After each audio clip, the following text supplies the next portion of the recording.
when my brother and I were starting our first company, instead of getting an apartment, we just rented a small office and we slept on the couch.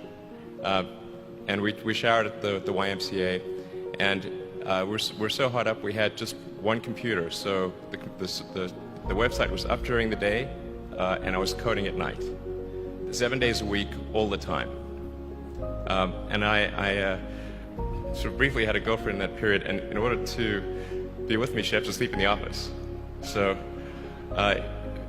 work hard, like every waking hour. That's the thing I would say particularly if you're starting a company. And I mean, if you do simple math, say like, okay, if somebody else is working 50 hours and you're working 100, you'll get twice as much done in the course of a year as the other company. The other thing I'd say is that if you're creating a company or if you're joining a company, the most important thing is to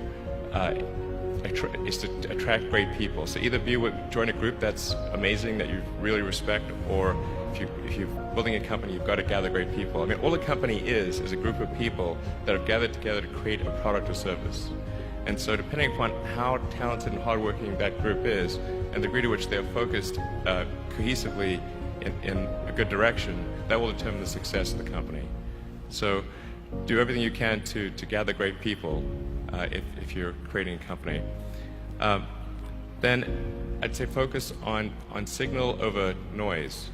A lot of companies get confused. They spend money on things that don't actually make the product better. So, for example, at Tesla, we've never spent any money on advertising.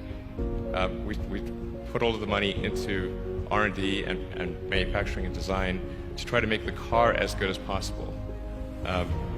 And I think that's the way to go. So for any given company, just can keep thinking about, are these efforts that people are expending, are they resulting in a better product or service? And if they're not, stop those efforts.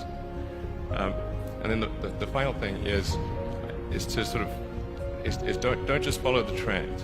So you may have heard me say that it's good to think in terms of the physics approach or first principles, which is, rather than reasoning by analogy, you boil things down to the most fundamental truths you can imagine, and you reason up from there.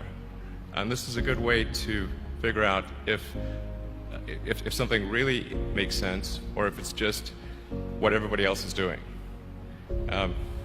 It's hard to think that way. You can't think that way about everything. It takes a lot of effort. But if you're trying to do something new, it's the best way to think. And that framework was developed by physicists to figure out counterintuitive things like quantum mechanics. So it's really a powerful method. Anyway, so that's, and then I think that the final thing I would encourage you to do is, now is the time to take risk. You don't have, you don't have kids. Your obligation. Well, sorry.